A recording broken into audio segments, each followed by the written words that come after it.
Hello friends, welcome back again to stock market prince. Stock market prince इस channel पर आप सभी का फिर से एक बार स्वागत है। तो फ्रेंड्स, अगर आपने हमारे कल के वीडियो को नहीं देखा है तो प्लीज एक बार चेकआउट कर लेना। वहां पर हमने इस गिरावट भरे माहौल में क्या करना चाहिए इन्वेस्टर्स ने और कैसे आइडेंटिफाई करने चाहिए अच्छे कंपनी के स्टॉक्स और क्या रणनीति बनानी चाहिए, इसे डिटेल में डिस्कस किया हुआ है। और अगर हम आज के वीडियो की हमारी बात करें तो आपको पता ही है, हर हफ्ते या फिर वीकेंड में हम जैसे अगले हफ्ते के ट्रिगर्स को डिस्कस करते हैं और क्या क्या पॉसिबिलिटीज है अगले हफ्ते, उसे देखते वही न्यूज़ को हम कवर करने वाले हैं आज। और साथ ही साथ एक कंपनी के कॉन कॉल के नोट्स को कैसे पढ़ा जाता है नेक्स्ट क्वार्टर के लिए, या फिर कंपनी के जो प्रोमोटर है उनका आउटलुक फ्यूचर के लिए क्या है और उन्हें कैसे देखा जाता है, इसे भी सीखेंगे। तो स्टार्ट करते हैं हमारे Indian stock market related news से। तो देख सकते हैं आप, आर्टिकल में बताया गया हुआ है कि इंडियन स्टॉक मार्केट में करेक्टिव फेज जारी है। 2 वीक के रिकवरी के बाद इस वीक में या फिर 8 ट्रेडिंग सेशन में लास्ट के जो हुए हैं वहां पर कंटिन्यूस इंडेक्स गिर रहा है और ऐसा फर्स्ट टाइम पिछले 2 साल में हुआ है, जो कि एक नेगेटिव सेंटिमेंट तैयार करता है इन्वेस्टर्स के मन में।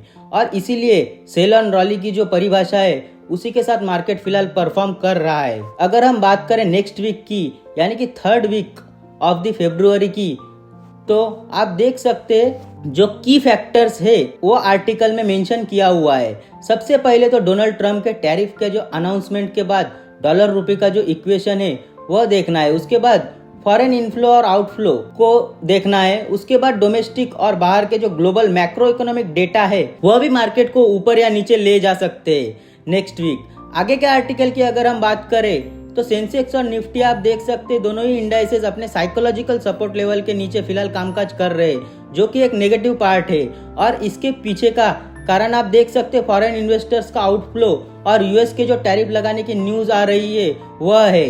और जो हमारे क्वार्टरली अर्निंग्स है इंडियन कंपनी के, वह भी इसमें इंडेक्स को नीचे ले जाने में मदद कर रहा है। लेकिन एक अच्छी खबर है, आप देख सकते हैं इंडियन वॉलेटिलिटी इंडेक्स जो है वो थोड़ा सा शांत हो गया है, यानी कि थोड़ा कम हो गया है। अभी इंडियन वॉलेटिलिटी इंडेक्स फिलहाल 15 के लेवल पर कामकाज कर रहा है, जो कि थोड़ी राहत दे सकता है अगले हफ्ते मार्केट को। आगे अगर हम बात करें तो आप देख सकते हैं आगे के आर्टिकल में बताया गया हुआ है कि सितंबर 2024 के ऑल टाइम हाई अचीव करने के बाद निफ्टी फिलहाल 13% डिस्काउंट पे लोअर लेवल पे ट्रेड कर रहा है। और अगर हम पिछले हफ्ते की बात करें तो सेंसेक्स और निफ्टी दोनों ही इंडाइसेस लगभग 2.5% नेगेटिव रिटर्न दे चुके हैं।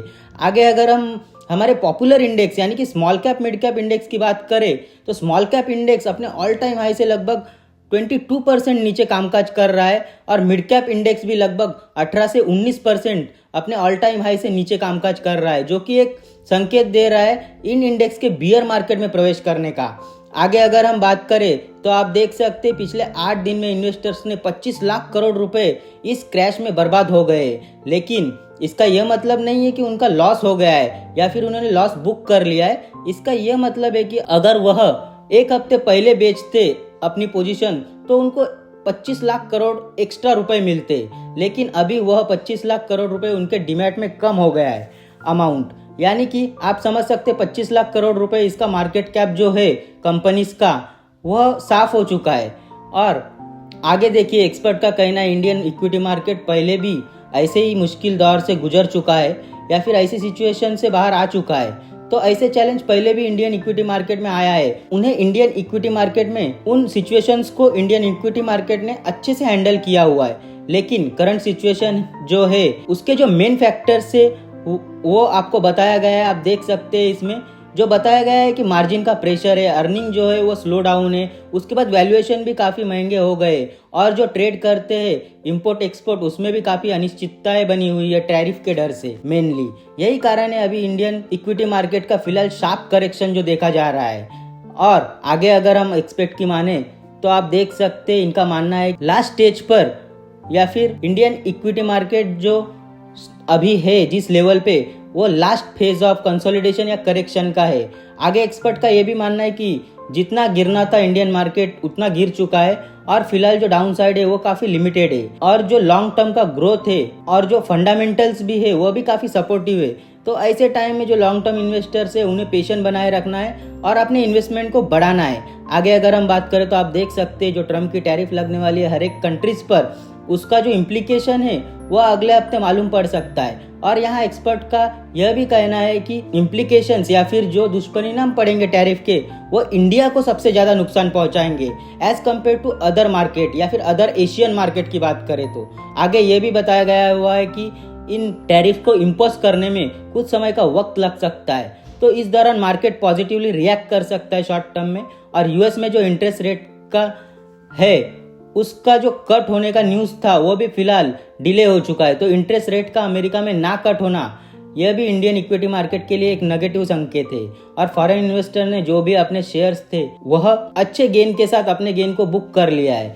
आगे अगर हम बात करें तो आप देख सकते हैं रुपये और डॉलर का जो इक्वेशन है वह आपको पता है 88 रुपीज़ तक एक डॉलर का भाव पहुंच गया था कुछ दिन पहले, जो कि अभी 86.81 रुपीज़ हो गया है एक डॉलर का भाव, जो कि थोड़ी राहत की बात है। जिसका कारण बताया जा रहा है इंडिया में जो कंज्यूमर प्राइस इंडेक्स का जो इन्फ्लेशन है यानी कि जो महंगाई है वो काफ़ी हद तक कम हुआ है। आगे आप देख सकते हैं नेक्स्ट वीक अमेरिका का जो रिटेल सेल का डेटा है वो आउट होने वाला है, तो उसके ऊपर इन्वेस्टर्स की नज़र बनी रहेगी। आगे अगर हम बात करें फॉरेन इन्वेस्टर्स की एक्टिविटी की, तो आप देख सकते हैं फॉरेन इन्वेस्टर्स ने 19,004 करोड़ का कैश सेगमेंट में माल बेचा है यानी कि शेयर्स बेचा हुआ है। और उसके मुकाबले DII यानी कि डोमेस्टिक इंस्टीट्यूशनल इन्वेस्टर्स ने 18,775 करोड़ का माल खरीद के उसको सेट ऑफ किया हुआ है। आगे आप देख सकते हैं बताया गया हुआ है कि अच्छे बजट के बावजूद, RBI के रेट कट के बावजूद और थोड़े से कॉर्पोरेट अर्निंग्स के अच्छे आने के बावजूद भी फॉरेन इन्वेस्टर्स का जो सेलिंग का सिलसिला है वो थमने का नाम नहीं ले रहा है। फरवरी 2014 तक फॉरेन इन्वेस्टर्स ने 23,242 करोड़ की सेलिंग की हुई है, जिसके कारण आप देख सकते हैं सिर्फ 2025 में अब तक 1,05,000 करोड़ रुपीस की बिग वाली फॉरेन इन्वेस्टर्स ने इंडियन इक्विटी मार्केट में कर दिया है। और आप आगे देख सकते हैं जिसका मेन कारण या फिर मुख्य उद्देश्य फॉरेन इन्वेस्टर्स को ऐसा लग रहा है कि वह अमेरिका में जो बॉन्ड यील्ड का बढ़ना है वो उन्हें फिक्स रिटर्न प्रोवाइड कर सकता है as compare to Indian equity market. आगे आप देख सकते हैं आर्टिकल में बताया गया है कि फॉरेन इन्वेस्टर्स ने के बिकवाली के चलते लार्ज कैप जो स्टॉक्स है वो अच्छे लेवल पर आ चुके हैं या फिर अच्छे वैल्यूएशन पर ट्रेड कर रहे हैं, जो कि लॉन्ग टर्म इन्वेस्टर्स के लिए काफ़ी बढ़िया हो सकता है। अभी निवेश करने के लिए या फिर कोई भी खरीदारी के संकेत तभी दिखेंगे इंडियन मार्केट में जब डॉलर इंडेक्स में थोड़ी गिरावट हो जाएगी, यानी कि आप बोल सकते हैं 100 के आसपास जब डॉलर इंडेक्स ट्रेड करने लगेगा तब फॉरेन इन्वेस्टर फिर से इंडियन इक्विटी मार्केट की तरफ रुख कर सकते हैं, जो डॉलर इंडेक्स अभी फिलहाल 107 के आसपास ट्रेड कर रहा है। तो फ्रेंड्स ये तो हो गए हमारे डोमेस्टिक और ग्लोबल क्यूज़।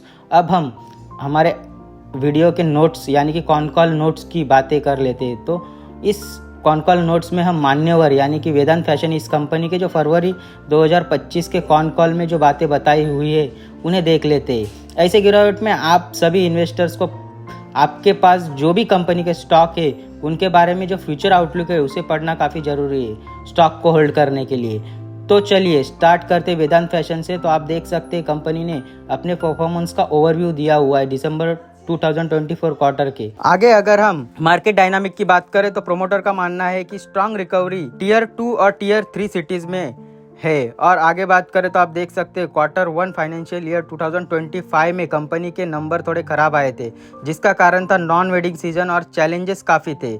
आगे आप पढ़ सकते हैं कि थर्ड पॉइंट में देख सकते हैं कि जो इम्पोर्टेंट पॉइंट है मैनेजमेंट का कहना है कि अभी तक इंडियन मिडिल क्लास जो कंज्यूमर है वो रिटर्न नहीं आ पाए हैं उस खरीदारी के लेवल पे जो कोविड से पहले खरीदारी का लेवल था अपैरल सेक्टर में, यानी कि मिडिल क्लास अभी तक उस लेवल पे नहीं आ पाया है। कोविड के पहले जितनी खरीदारी एक मिडिल क्लास आदमी करते थे उस लेवल तक अभी तक नहीं आ पाए, यानी कि लोगों की financial condition pre Covid level से भी खस्ता है आज के डेट में। आगे कंपनी का मार्केटिंग के ऊपर आप देख सकते हैं एक्सपेंडिचर करने वाली है कंपनी और मल्टीपल चैनल क्रिएट करने वाले, साथ ही साथ क्विक कॉमर्स यानी कि ऑनलाइन प्लेटफॉर्म भी तैयार करने वाली है। आगे आप देख सकते हैं मान्यवर और मोहे ये सब ब्रांड रिकॉल करने वाली है कंपनी।